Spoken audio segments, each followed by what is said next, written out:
E aí vamos lá para o tema da aula de hoje, que são as síndromes demenciais, que são pouco tocadas e são muito frequentes. Frequente em termos que vai acontecer cada vez mais. Por quê? A nossa tendência hoje em dia é viver cada vez mais. Então a expectativa de vida da população em geral, ela vem aumentando muito, inclusive.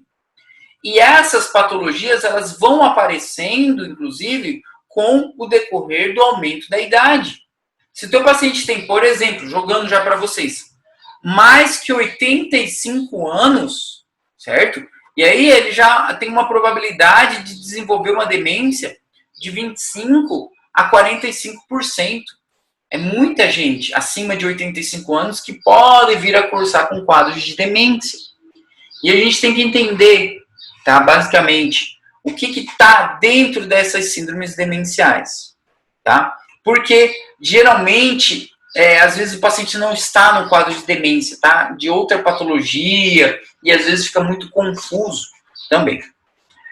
E vamos lá para o que interessa. O seguinte, primeira coisa que eu já falei, são pacientes com envelhecimento, né? Então, à medida que o tempo vai passando, esses sintomas, esses achados vão aparecer.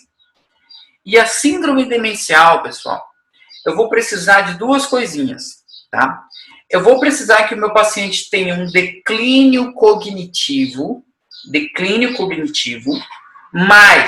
ou seja, um declínio cognitivo associado a um prejuízo funcional. E eu já vou explicar para vocês o que é isso. O Argente traz isso aqui bem pequenininho. Mas entendam, declínio cognitivo. Vamos por partes. O que é um declínio cognitivo? Declínio cognitivo vai ser o seguinte. Onde que o teu paciente vai começar a decair? Por exemplo, memória. E a memória não é tipo assim, vocês perguntarem para ele, por exemplo, quando ele comprou o primeiro carro dele, ou quando ele casou pela primeira vez, ou o nome dos filhos. Calma. A memória, se a gente for estudar mesmo, ela tem vários tipos de memória. Tem memória imediata, tem uma memória recente, uma memória passada, sabe? Tem muita coisa para perguntar sobre a memória. E o motivo de consulta do nosso paciente com síndrome demencial é perda da memória. Então, já estou diante de um declínio cognitivo. Só que, prestem bastante atenção nessa frase. Quem esquece, esquece que está esquecendo. Eles usam essa frase às vezes. Quem esquece, esquece que está esquecendo. Puta, não entendi nada. Que loucura é essa? É o seguinte. O teu paciente, ele esquece, ele tem perda de memória, e ele não te fala que ele tem perda de memória. Então, ele não vai consultar por perda de memória. Porque ele esquece que ele está esquecendo. Então, nesse tipo de paciente aqui, ó, vai contar muito também, sabe o quê?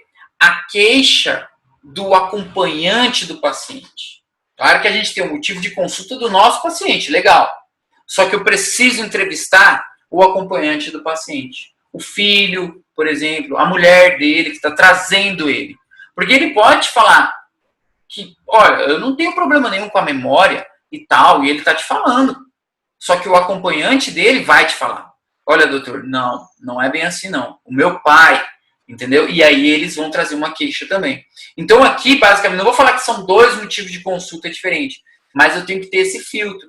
Eu vou ter uma queixa do meu paciente e uma queixa do familiar. Em se tratando de memória, lembrem disso. Quem esquece, esquece que está esquecendo. Não sei se vocês têm avô, alguém que tem algum transtorno de memória. E para eles está tudo normal na maioria das vezes. O paciente com síndrome demencial não percebe o que está acontecendo. Às vezes, tá? Vocês vão ver que tem quadros reversíveis, que está bem no começo ainda, que aí ele percebe. Tá? Então a memória é o primeiro declínio cognitivo, muito importante, inclusive.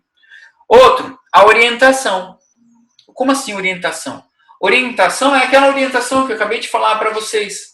Se o teu paciente está orientado em tempo, espaço, pessoa, né? Ele tem que reconhecer, né? Ele tem que reconhecer o tempo, ou seja, que dia é hoje, nem que ele não saiba o número, que hoje é dia 8 de dezembro, mas ele saiba te falar, olha, doutor, hoje é martes. Hoje é terça-feira.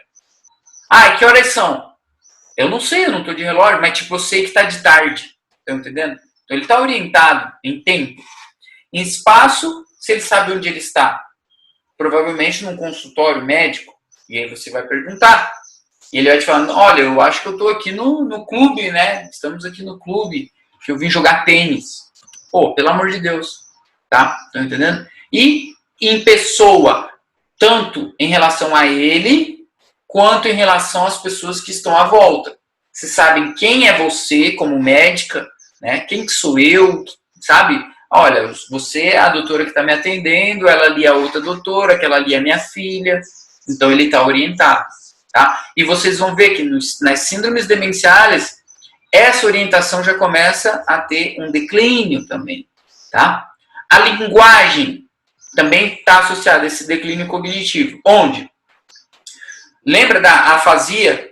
Eu tinha a afasia de Wernicke, de Broca, né? O entendimento, essa comunicação, ela pode estar afetada em síndromes demenciais. Se vocês lembram daquela aula de afasia, que tinha um senhorzinho que conseguia falar. Ele conseguia falar, só que ele não entendia. Você pedia para ele falar uma coisa e ele te falava outra história. Tá entendendo? Até passei o vídeo para vocês aquela vez. E inventava algumas palavras. Ele não acha as palavras. Então eu tenho dificuldade de linguagem. Porque as palavras fogem da cabeça do teu paciente. Ele quer te falar, você pergunta assim, você mostra para ele, por exemplo, deixa eu ver o que eu mostro para você. Você mostra para ele a foto de uma pera, um desenho de uma pera. E você pergunta, o senhor reconhece esse desenho? Aí ele fica, eu sei, doutor, é uma fruta. É uma fruta, não é maçã. Não é maçã, não é maçã. Tipo, ele não reconheceu, a palavra pera fugiu da cabeça dele. Fugiu, então tem um declínio na linguagem. Estão entendendo? Então isso daí ele vai perdendo aos poucos. E vocês viram que na fase de Wernicke mesmo, ele inventava outra palavra, inclusive, para tentar substituir, né? Aquele quadro de parafrásia, ele tentava substituir. Tá? Então é um declínio de linguagem. Isso é muito importante, pessoal. Isso aqui. Outro declínio cognitivo, a praxia. Já que eu falei da afásia, a praxia era o quê? Quando o teu paciente perdia a praxia, perdia a capacidade de realizar movimentos coordenados, movimentos simples do cotidiano, como abotoar uma camisa, pentear o cabelo. Vocês lembram da apraxia? Né? Ele não conseguia assim raciocinar, colocar em etapas o que ele tem que fazer para abotoar uma camisa, por exemplo. Então, teu paciente está entrando num quadro de demência, por exemplo. Tá? Assim como a gnósia. Né? A gnósia, ele não reconhecia as pessoas que estão à volta dele, não reconhece os rostos e etc. Eu não vou explicar tudo de novo, mas vocês já viram essas aulas. Então é um declínio cognitivo. E outro também que tem relação com esse declínio cognitivo é a velocidade de pensamento dele. Então, nessa entrevista de vocês podem provocar, buscar tirar a informação dele, provocar, trazer alguns problemas para ver como que ele consegue sair da situação. Né? Ah, mas o senhor trabalhava, que o senhor era marceneiro? Era. Mas e aí? E se o senhor não achasse o teu martelo, por exemplo? O que o senhor usava? Entendeu? Então, tipo, já mudei o pensamento dele. Né? Eu coloquei um obstáculo para ver aí se ele consegue reagir com alguma velocidade. Então, tem tudo isso que a gente vai avaliando. É algo extenso, é algo muito elaborado. Então, para jogar nosso paciente dentro de uma síndrome demencial, eu preciso justamente disso. De um declínio cognitivo associado com um prejuízo funcional. E o que diabos é o tal do prejuízo funcional? O prejuízo funcional, pessoal, é a deficiência ou também o declínio em algumas atividades básicas do cotidiano dele. Né? Então, tipo assim, eram algumas atividades que ele realizava, normal. Na vida inteira dele ele fez isso. E agora ele não consegue mais fazer. tá? E isso é um prejuízo funcional, tá? São atividades básicas que ele não consegue mais fazer. Por exemplo, e é um exemplo que tem que estar muito na cabeça de vocês. Olha só essa situação. O teu paciente, ele é taxista. O teu paciente é taxista. Ele trabalhou como motorista de táxi por 40 anos. Por 40 anos. E agora, ele se perde. Ele se perde. Vou tirar meu celular daqui e fica tocando. Ele se perde até no próprio bairro. Então, a queixa dele pode ser aí uma tontura. O motivo de consulta dele foi tontura. Mas o familiar falou, olha, doutor, o meu pai, ele está se perdendo, ele é taxista e ele se perdeu, não conseguiu mais voltar para casa. E ele é teimoso. Então, olha só onde que eu estou entrando. Um prejuízo funcional.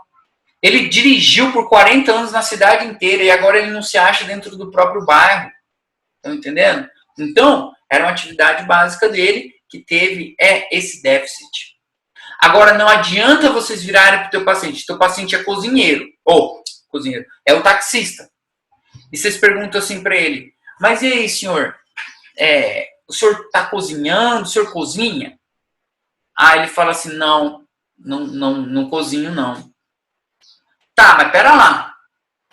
Mas ele cozinhava antes desse quadro, desse motivo de consulta. Ele não era cozinheiro, ele nunca cozinhou. Então, isso daí não é parâmetro para eu me avaliar. O paciente não consegue mais cozinhar, mas ele nunca cozinhou. Então, tem que ser atividades que ele fazia mesmo, que era do cotidiano dele. E é isso que eu tenho que investigar. Eu falo cozinhar porque cozinhar tem umas tabelas que a gente segue para fazer essa avaliação e vocês não podem ir muito quadrado, né? Porque se o cara nunca cozinhou, não tem valor nenhum. Tá entendendo? Agora, como ele era taxista e se perder no trânsito, o que é isso? Então, alguma coisa tem de errado, tá?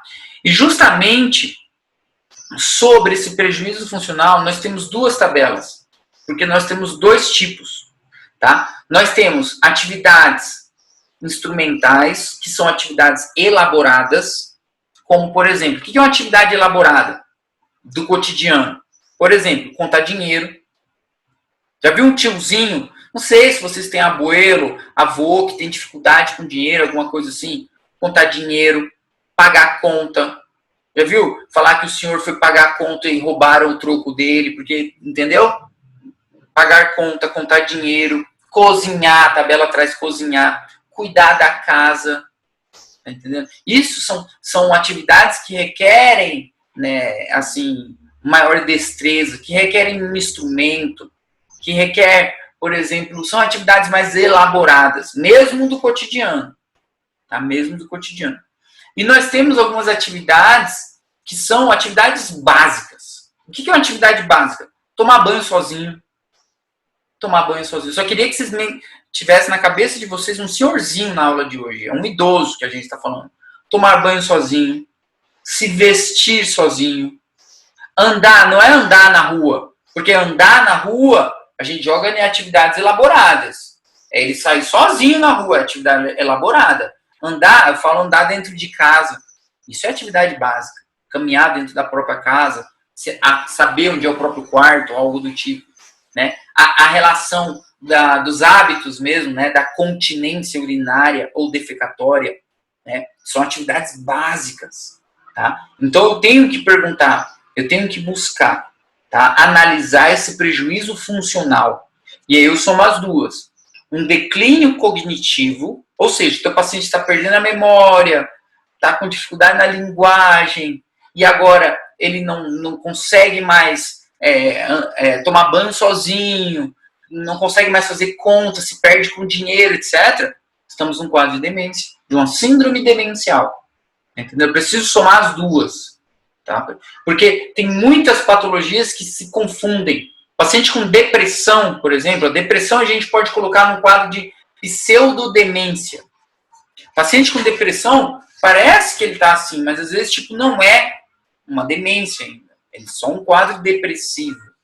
Tá? E tem algumas patologias que são reversíveis em se tratando das síndromes demenciais. Porque a demência, propriamente dita, é irreversível. Aí já não tem mais volta. Tá? E aí, eu até coloquei para vocês, eu não mudei o slide, mas eu precisava fazer uma introdução para vocês entenderem de quem que estamos falando, tá? Então, vamos lá. Então, como eu tinha comentado, certo?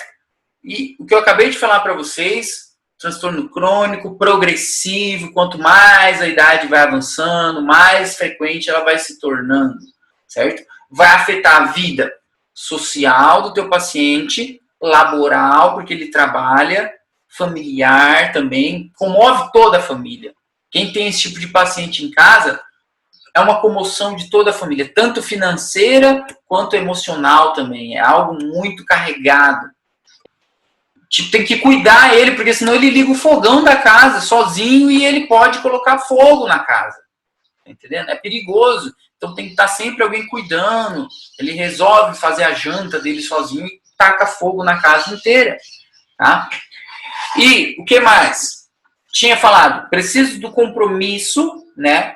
Um compromisso cognitivo ou um prejuízo funcional. O Argente traz esses compromissos aqui, ó, da linguagem que eu citei para vocês, né? Memória, funcionamento de cálculo, gnose, praxis e afetividade.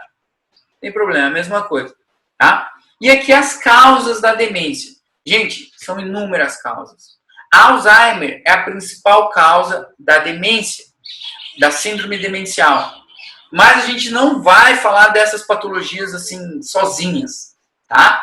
Especificadamente. Vamos classificar em primárias e secundárias daqui a pouquinho, mistas e tal. Mas falar de cada uma, como é o Alzheimer, como é o Parkinson. O Parkinson mesmo foi dado em síndrome extrapiramidal, eu acho, tá? Então é só para a gente ter a noção das principais causas, tá? De uma síndrome demencial. E aqui a tabelinha para vocês verem, ó, como que eu avalio a função, né, a avaliação funcional. A gente usa essas duas tábuas, a de Lawton e Brode e essa de Katz. Onde? Essa aqui de Lawton, pessoal, é para uma avaliação daquela atividade mais elaborada, tá? Que eu falei para vocês. E essa de Katz para atividades básicas. Só para vocês entenderem. É qualquer Google que vocês colocarem vai sair, tá? Se vocês colocarem no Google, inclusive, sai uma tabelinha bem massa, que é do Estado de São Paulo, Secretaria de Saúde do Estado de São Paulo. É a primeira que aparece. Eu ia até colocar ela aqui, mas como eu ia gravar a aula, eu fiquei assim meio com o pé atrás. Enfim, mas coloquem lá, vocês vão ver ela bem depois. E aí são essas perguntas, ó. Se o senhor consegue usar um telefone, tipo, sem ajuda, com a ajuda de alguém eu uso, eu não consigo de jeito nenhum, né? É algo mais elaborado, um celular, é um instrumento, tá? Por exemplo, vamos ver outro aqui. O senhor consegue cuidar das suas finanças? Isso é importante, né? Ele consegue fazer conta, pagar conta, ir no banco, sacar o dinheiro sozinho, com a ajuda da filha? Não consegue? Então, essas perguntas a gente vai fazendo aqui, ó, para avaliação do prejuízo funcional do teu paciente. E essa daqui é a das atividades básicas, né? Se ele consegue tomar banho, se vestir, a higiene pessoal, né? Se ele consegue sair de um lugar e ir para outro, a alimentação dele, etc. E a gente vai pontuando também, tá? A tabela, a escala de Katz. E aí, a classificação dessa síndrome demencial é importante. Primeira coisa, a demência em si, ela está relacionada com quadros irreversíveis. Irreversíveis. Ferrou. Teu paciente tem Alzheimer, tem Parkinson, não tem cura mais, não tem cura. Ela vai progressando, tá bom? E é triste, inclusive, tá? E o que acontece? Uma minoria, uma pequena parte dessas patologias, tipo 5% ou menos, são quadros reversíveis. O Argente traz como 10% aqui. São quadros reversíveis. E qual que é a importância disso? Porque se eu estou diante de uma causa reversível, eu posso tratar num diagnóstico precoce e evitar que meu paciente entre num quadro de demência. Então, basicamente, a solicitação de exames, a solicitação de um diagnóstico precoce é justamente para isso, para que eu esteja diante de algumas causas reversíveis ainda, E aí eu consigo tratar. Mas que causa reversível que eu posso tratar? Depressão. A depressão. A depressão, teu paciente está com um quadro de depressão, tem tratamento. Tem tratamento. Se eu não tratar, essa depressão pode acabar evoluindo para um quadro de demência. Ou até mesmo o paciente nem chega a evoluir a demência, ele se mata antes. Né? É triste, né? E muito frequente hoje em dia.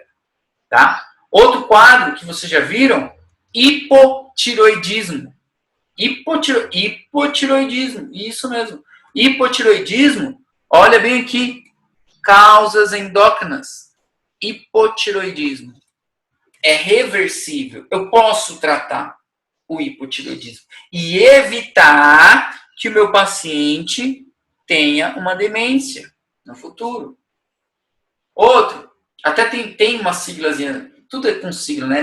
Desde o Alicia Fredusa, a gente vai colocando várias siglas. Tanto é que a sigla para essas patologias reversíveis é demência mesmo, demência. Você coloca demência. O primeiro D, anotem então. Anotem, demência, vem de inglês.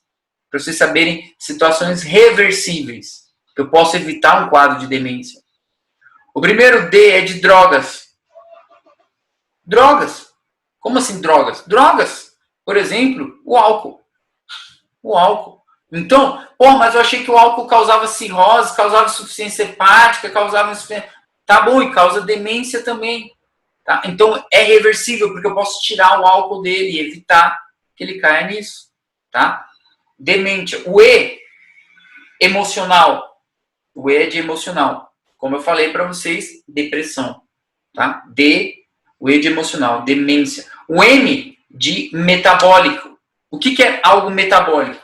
O hipotiroidismo. De novo, metabólico. Tá? O E aqui é muito interessante. Muito interessante. O E tá de inglês, tá? De eyes, de olhos, E-Y-E-S, eyes, e ears, que é de orelha. Como assim? Orelha e olho? Não entendi. Presta atenção. O nosso paciente aqui, ó, ele tá surdo. Esse é o problema dele. Ele tá surdo, mas não conta para ninguém. Ou ele tá cego. Ele tá com aquela amaurose, tá perdendo a visão, perdendo a audição e não conta para ninguém.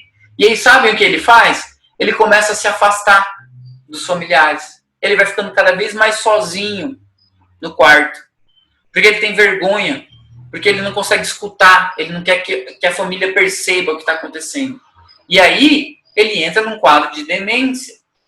Tá? Ele entra num quadro... E era algo que tinha tratamento, por exemplo. Então, só para vocês terem noção. Tá?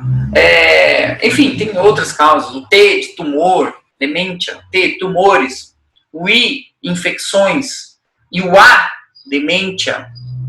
O A de anemia. A de anemia. Porra, anemia. Naquela aula que eu dei para vocês de anemia, tinha anemia causada por deficiência de B12.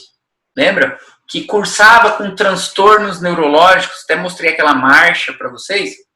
E ela causa demência também. Só que é reversível. Então, essas patologias, gente, precisam ser tratadas. Senão o nosso paciente, o nosso tiozinho aqui, ele vai cair em algo irreversível e triste para a vida dele. E para do familiar também. Tá? Em se tratando dessa classificação aqui, o Argente classifica de acordo com o local da área cerebral que está afetada. Tá? A gente sabe dos lóbulos frontais, temporais, occipitais e etc. Causas primárias, tá? Causas primárias, que é onde a gente tem o comprometimento ali, propriamente dito, do sistema nervoso mesmo, tá? De patologias degenerativas, né, mesmo, como, por exemplo, Alzheimer, como, por exemplo, Parkinson, como, por exemplo, essa patologia bem aqui, ó, não tá aqui na tabela. Enfim, é uma patologia chamada dos corpúsculos de Levy, tá? Corpos de Levy, a demência dos corpos de Levy, porque ela é muito parecida com Parkinson, estão entendendo? E aí, assim, às vezes se confunde muito com Parkinson. É o mesmo quadro, é tipo um Parkinson com demência junto, já desde o começo. E é a demência dos corpos de leve. Tá? É importante saber dela, porque ela é bem igualzinha ao Parkinson, desde o princípio. Paciente lento e etc. Tá? Então tem várias causas primárias mesmo. E dentro também dessas primárias, e causas secundárias agora, tem primário e tem secundário. É fácil de entender, né? Já não é relacionado com a degeneração. As causas secundárias seriam, por exemplo, tumores. O paciente tem um tumor no cérebro, né? E aí esse tumor está comprimindo e o paciente começa a manifestar com um quadro de demência. Tá? São causas vasculares, uma isquemia cerebral, são infecções, tá? Tipo uma meningite, sífilis é muito frequente, não é muito frequente, mas tem aumentado bastante a incidência no adulto maior, quadros de sífilis e quadros de HIV também, inclusive. Então são patologias infecciosas que cursam com demência, são patologias secundárias, causas secundárias, tá? E patologias que não têm relação com o sistema nervoso central, não é nada da cabeça. Por exemplo, o hipotiroidismo, né? O hipotiroidismo, por exemplo, aquela anemia por déficit de B12, por exemplo, uma insuficiência cardíaca, uma insuficiência renal, uma insuficiência hepática, é tudo causa provável de demência. Tá? Porque tem a relação da hipertensão arterial, por exemplo, com a demência também, tá? Inclusive. Tá? Então, basicamente, tem essa classificação que a gente traz para vocês, que é dos locais, tá? Onde, depois vocês dão uma lida, tem classificação primária e secundária, tá? É importante saber essas primárias, transtorno degenerativo, secundárias, neoplasias, etc. Tenho patologias que não têm relação com o sistema nervoso, tá? Hipotiroidismo, anemia e etc. Tá? E tenho também aquela diferenciação em patologias irreversíveis, que foi o que eu falei para vocês, que é 90%, tá? A causa são patologias irreversíveis, e patologias reversíveis, tá? Quadros reversíveis, são menores, mas são muito mais importantes, porque evitam, melhoram o pronóstico do nosso paciente, tá? E aí entraria naquele quadrinho lá do demência, que eu falei para vocês agorinha, tá? Como essa tabela traz tudo aqui. Anamnese. O que vocês têm que perguntar para o paciente de vocês? Ficou muito fácil agora de entender, né? Sempre perguntar para o paciente e vou ter que perguntar para um familiar também, para confirmar. Lembra? Os dados aportados merecem relativa fé, tá? Ainda mais num quadro desse de demência. E outro, eu preciso, antes de começar esse exame físico, não, durante o exame físico, que seja, mas só vai ter validade, pessoal, se vocês perceberem que o teu paciente tem um nível de consciência. Não adianta vocês fazerem uma anamnese e um exame físico todo de um paciente que não está consciente. Então não adianta, não tem valor nenhum. Entendeu? É encaminhar ele para a ala psiquiátrica logo. Tá? Não tem como. Então, para fazer essa anamnese, eu preciso estar diante de um paciente consciente. Tá? Na maioria das vezes, esses pacientes não vão consultar por livre e espontânea vontade. Eles não percebem. Tá? O familiar vai junto. Tá? E aí, vamos indagar tudo isso que eu acabei de falar para vocês. Né? Quando começou a história familiar, sobre a memória dele, sobre o reconhecimento, avaliação da linguagem, avaliação do reconhecimento de objetos, repetição de frases e etc. Tá? Quando se fala de demência, todo mundo já fala de uma escalinha que é uma prova, essa prova que eu coloquei para vocês aqui, que é o Mini Mental. Tá? Basicamente fala, é só fazer o Mini Mental State lá que já está tudo pronto. Mas não é bem assim. Se fosse assim, era muito fácil. Tá? Tem muita coisa por trás. Beleza? E o que acontece também? Outro detalhe. Que eu falei para vocês desde o começo. Para o nosso paciente estar dentro de um quadro de demência, ele precisava de um declínio cognitivo associado a um prejuízo funcional. Beleza. E aí, estamos fazendo anamnese com ele, perfeito, e estamos percebendo que ele está com um declínio cognitivo, seja de memória, enfim. Só que nessa anamnese eu não tenho comprometimento funcional. Ele continua trabalhando, por exemplo, ele continua realizando as tarefas do dia a dia, ele mexe no celular, ele está conseguindo fazer tudo ainda. E aí, ele está no quadro de demência? Se eu não tenho prejuízo funcional, mas eu tenho um declínio cognitivo. Esse paciente está no quadro que a gente chama de comprometimento cognitivo leve. Tá? É um passo já antes da demência mesmo. Tá? E o que é isso daí? O comprometimento cognitivo leve, o CCL, é onde ele tem um comprometimento cognitivo, seja esse de linguagem, memória, etc., só que não interfere na atividade cotidiana. Não interfere. E para que diabos eu estou falando isso para vocês? Por quê? Se a gente está diante de um paciente que tem afetação de memória, comprometimento cognitivo, só que não interferiu nada na vida dele ainda. Então ele está aí nesse nosso quadro de comprometimento cognitivo leve. Qual que é a importância disso? Um diagnóstico precoce. A gente consegue salvar a vida dele. Por quê? Eu estou evitando, eu estou prevenindo de que, num futuro, ele desenvolva, por exemplo, um Alzheimer. Num futuro, ele caia numa demência. Se eu consigo chegar nesse diagnóstico de comprometimento cognitivo leve. Tá? É importante. Tem cura? Não tem cura. Nem para demência e nem para esse mesmo estágio aqui de comprometimento cognitivo. Só que acontece o seguinte, eu consigo mudar o hábito de vida do meu paciente. Consigo recomendar ele parar de fumar, parar de beber, incentivar a leitura, depende muito do nível de alfabetização também. Mas eu consigo melhorar esse quadro para evitar essa demência no futuro. Tá? E eu também nem falei isso para vocês. Mas os fatores de risco, como que eu sei? Olha que interessante esses fatores de risco. Os fatores de risco para um paciente ter demência, prestem atenção, porque daí às vezes vocês dão mais valor também para o abuelo que está em casa aí. Um dos fatores de risco, pessoal, para um paciente desenvolver a demência é a solidão.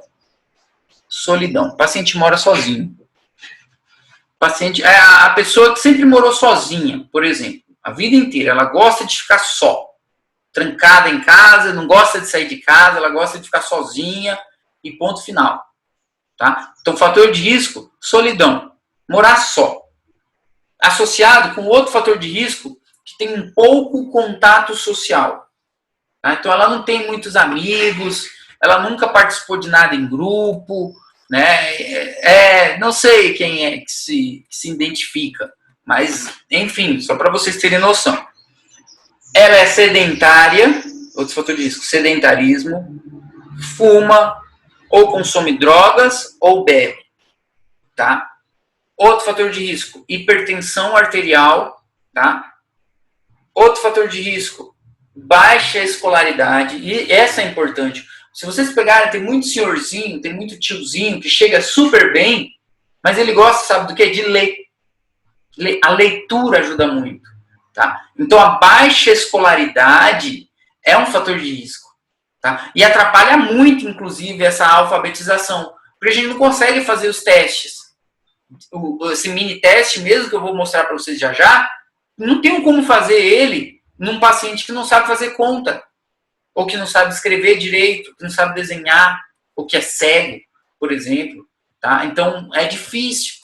Tá? Então, a baixa escolaridade é um fator de risco muito importante para o desenvolvimento de uma demência, muito pela atrofia cerebral. Alzheimer é uma atrofia do cérebro. Ele não usa o cérebro e atrofia, fica demente. Tá?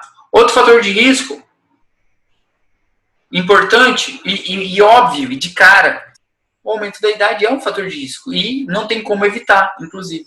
Então, quanto mais idoso ele vai ficando, mais propenso ele vai se tornando a um quadro de demência. Por isso que na área de geriatria, que é uma área aí nova, não nova, mas que vem crescendo bastante, inclusive, se incentiva muito essa participação de grupo, do idoso, nem que seja o grupo da igreja, pessoal, mas tem que fazer alguma coisa. O tiozinho tem que ter um contato social, ele tem que ler, ele não pode se sentir sozinho. Que diabos que esse Covid está fazendo com a gente, né? Deixando todo mundo sozinho. Mas, enfim, ele não pode se sentir sozinho, tá? Tem que conversar com o vô de vocês, com a avó, com o pai, dependendo, eu não conheço muito bem todo mundo, mas tem que conversar, puxar assunto, dar atenção para eles, tá? Recomendar, porque daí vocês estão prevenindo um quadro futuro que vai dar muito mais trabalho. Vai dar muito mais trabalho mesmo, tá? Imagina o paciente que não consegue tomar banho sozinho, que não consegue se limpar. Tem que ter alguém lá cuidando dele, entendeu? Então, oi, pode falar. Alguém ia falar alguma coisa? Tem, né? Oi, desculpa, não entendi. A genética. Fator genético, com certeza. Antecedentes familiares, com certeza. Tá aqui, ó, história familiar prévia do paciente, a gente tem que buscar, tá? De algumas patologias que são importantes, tipo assim, o teu paciente que tem histórico familiar de transtorno bipolar, transtorno depressivo na família, sabe? É muito usual, né? Então a gente tem que prevenir, tá? Tudo questão de prevenção. E esse aqui é o testezinho, pessoal, o Mini Mental State de Folstein. Não é o único, mas ele é o mais utilizado, tá? Provavelmente em psiquiatria, vocês vão ver muito isso daqui da aula de hoje, inclusive, porque ela é meio que uma aula mais de psiquiatria, meio que de geriatria também, posso dizer assim, tá? E esse Mini Mental State é o seguinte, tá? São 30 perguntinhas que a gente vai fazer para o paciente, certo? E vocês podem fazer em casa também, é claro. A pontagem mínima é de 26 pontos, tá? Então tem que ter pelo menos 26 pontos ou mais, tá? É normal isso daí. Menos pontagem de 24 ou menor de 24, tô caminhando para um quadro de demência, tá? Menos de 24, tá? Mais de 26, estamos normal, graças a Deus. Quer ver? Deixa eu mostrar ela para vocês aqui, o testezinho. Esse aqui é o Mini Mental, ó. Por exemplo, olha as perguntas, gente. Que dia é hoje? Que ano é? É para ver o quê? Isso daqui, ó. A orientação dele. Lembra? Orientação. Que bairro é esse? Que cidade estamos? Estão entendendo? É basicamente isso. Para ver se ele está orientado. Em tempo, espaço, tá? Essa aqui é importante. A memória dele. Então, o que a gente vai pedir para ele? A gente vai falar 3 palavras para ele e pedir que ele repita. Falar, tipo, palavras qualquer. Bola, bandeira e árvore. O senhor consegue repetir para mim o que eu acabei de falar? O que o senhor falou mesmo? Estão entendendo? Então, ele já pode ter, assim, uma perda da memória ali muito rápida, né? Imediata, inclusive, tá? Então, ele tem que repetir bola, bandeira e árvore, né? Estamos avaliando a memória e a linguagem dele. A fazia de Wernicke ele não conseguia repetir, vocês lembram? Nem a de Broca ele não conseguia falar, né? Isso aqui é importante. Lembra que eu falei para vocês que era aquela velocidade de pensamento no começo da aula? É o raciocínio dele, tá? O cálculo. 100 menos 7, aí ele 93. Aí depois, menos 7, a gente vai fazendo. De acordo com a resposta dele, menos 7, menos 7. E aí, de novo, eu posso repetir. Repete para mim aquelas palavrinhas lá do começo. Que palavra, doutor? Bola, bandeira e árvore. Tá aqui, ó. Bola, bandeira e árvore. Tá? Importante. Denominar objetos, né? Eu mostro para ele. Como que é o nome disso daqui? Tipo, faz de conta que eu dou de relógio, tá? Aí ele fica lá, tipo... É para ver a hora, doutor. Eu sei que é. É para ver a hora. Mas eu não lembro o nome. E acontece, foge. A palavra some da cabeça dele. Ou... Qual o nome disso daqui? É para escrever. Não é lápis, ele te fala, não é lápis. Mas ele não lembra que é uma caneta. Tá? É delicado, né? Então essa daqui é a provinha. Tá? A leitura, e nessa leitura é interessante também. Vai estar escrito assim, feche seus olhos. Vocês vão pedir para ele ler o que está escrito no papel e em seguida fazer o que está escrito no papel. Então ele teria que ler, feche seus olhos e automaticamente fechar os olhos também. No final, posso pedir para ele desenhar esse quadrinho, né? Essa aqui é a provinha do Mini Mental State. E aqui, alguns diagnósticos diferenciais. Alguns não, né? Porque são vários, tá, gente? Não adianta, senão a gente tem que fazer várias aulas em cima dessa demência. Que ia falar de Alzheimer, de Parkinson, enfermidade de Wilson, tem um monte de coisa, tá?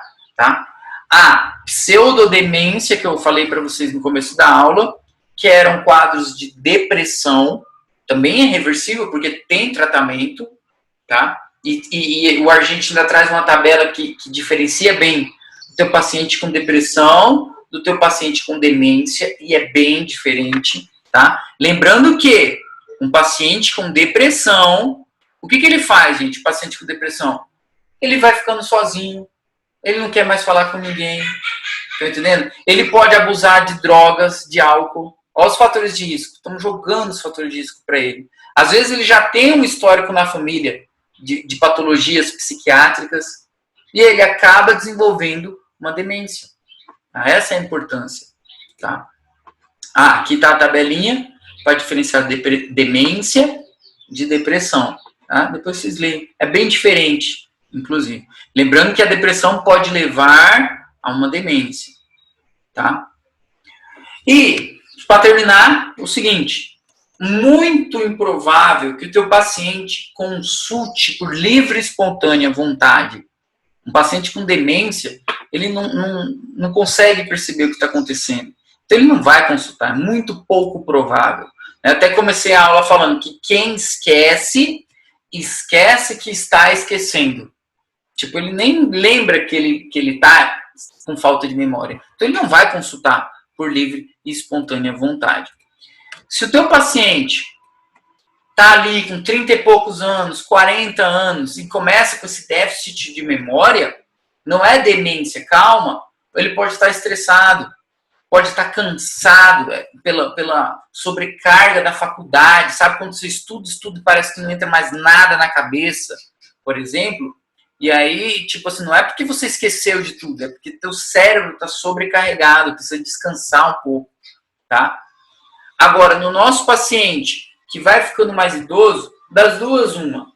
Ele pode ter um esquecimento fisiológico mesmo, que é normal com o decorrer da nossa vida. Que a gente fique meio que mais lento mesmo, que comece a esquecer mesmo algumas coisas. Por isso que é recomendável sempre continuar com atividades físicas, evitar o tabaco, o hábito da leitura, do convívio social, justamente para que o cérebro não entre nessa atrofia, né? Fala até do avôzinho que gostava de fazer palavra cruzada, não importa, está exercitando, tá? Agora, nosso paciente, idade avançada, com declínio cognitivo, com prejuízo funcional, não consegue fazer as atividades do dia a dia, síndrome demencial, até que me prove o contrário.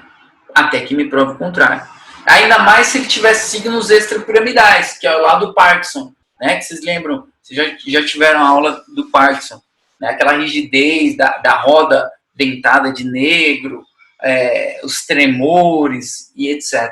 Tá? Então eu tenho que fazer toda essa avaliação sobre o nosso paciente senhorzinho aqui, o tiozinho.